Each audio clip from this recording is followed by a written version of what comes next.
اسی رات میں یہ فیصلہ ہوگا کہ رب کائنات کے حضور انسان کی مرنے والوں کی لسٹ نام لکھ کر ملک الموت کے حوالے کر دی جاتی ہے، رزق کے حوالے سے رزاق کے حوالے کر دی جاتی ہے، صحت کے حوالے سے فرشتوں کی لسٹ کر فرشت دی جاتی ہے،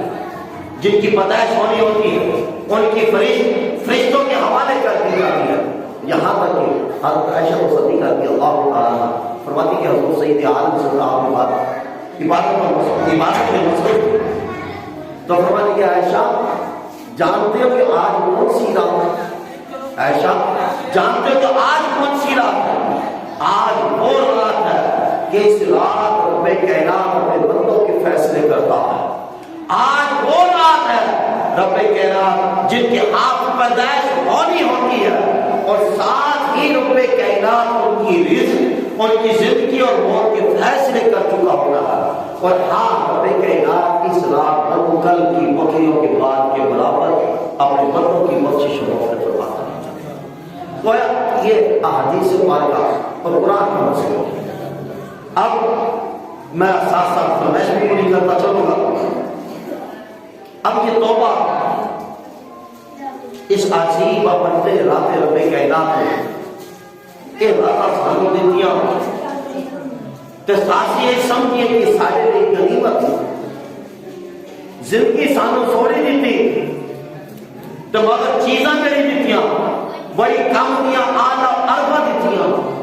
کیونکہ پہلے لوگوں نے ہونا اسی زندگی جڑی تھی بڑی لمبی طویل ہوتی سی تو مگر آپ عمل جڑے ہوتے سن اور تھوڑے ہوتے سن تو ہون ہویا اس طرح زندگی تھوڑی ہوگی مگر عمل کی ہوئے عمل زیادہ ہو گئے، اور رب کائنات ایک رات بندہ عبادت کرے ایک رات تو 1000 مہینے کوئی افضل ہو جاؤ، کتنے مہینہ تو 1000 مہینے کوئی اور رات افضل ہو جاوے تو ایک رات بندہ عبادت کرے تو رب کو زندگی منگے، رب کو صحت منگے، رب کو رزق منگے، رب کو جو منگے، ایک رات عبادت اللہ تعالیٰ کو عطا کرے۔ جن کی روح پتہ ہے دیکھو آج تسی بیٹھو میں بھی بیٹھا، ہو سکتا ہے نہ جانے ہمارے ساتھ میں ہوا نہ ہوا، تسی ہو نہ ہو، کون جانتا ہے کہ نادار کیڑی لسٹ میں چکھائی گئی، کیڑی لسٹ میں لکھا گیا، فرشت کیڑی کوئی دیکھ سکتا ہے، مگر سوچو جنہ نے اپنی آنکھاں نال دیکھیا ہو، جنہ نے اپنی آنکھاں نال دیکھیا ہوئے کہ زندہ لوگوں نے جو نام کٹ کے تو مرتد وچ لکھا جا ذرا سوچو انہاں دا کیا حال ہوگا، انہاں دا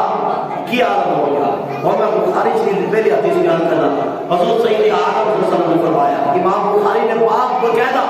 پہلی حدیث کو بنیا اور ایک کوئی حدیث بیان کی اور کہ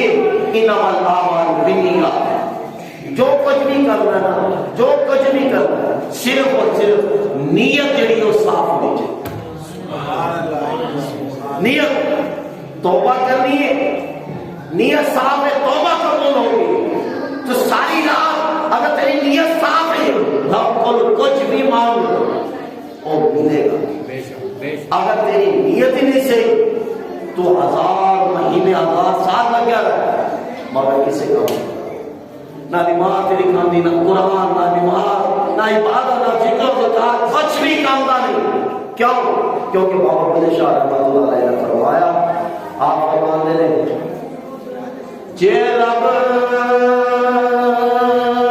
ملتا نہ دیا تو دیا تے ملتا مچھیاں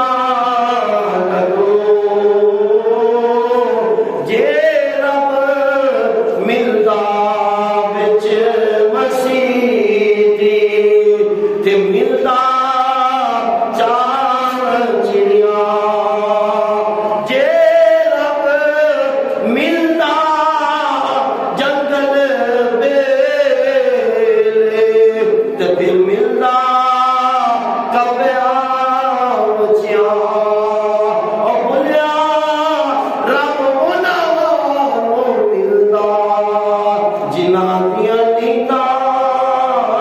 سچیاں،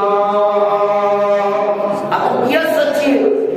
تو پھر رب بھی مل گیا، رب کا محبوب بھی مل گیا، سب کچھ مل گیا۔ اگر نیت ہی نہیں صحیح پھر ساری رات لگ جاتا، پھر کچھ بھی نہیں۔ پھر انہیں سمجھ تیری عبادت، تیرا قرآن، تیری نماز، تیری آہوزاری کرنا ماشاءاللہ ایک دکھلاوا ہے، وہ سارا گڑے دے ہوتے ہوتے اندر کچھ بھی نہیں، اندر کچھ بھی نہیں۔ اگر اندر کچھ کر سارے پہلا جا کام کو نیت مخلص کرنا، توبہ بھی کرنی، توبہ کرنی، نیت خاص ہوئی تو پھر توبہ ہمیں کہنا ضرور قبول ہوئی۔ جیسے بابا بولے شاہ رحمۃ اللہ علیہ وسلم راتی جا کے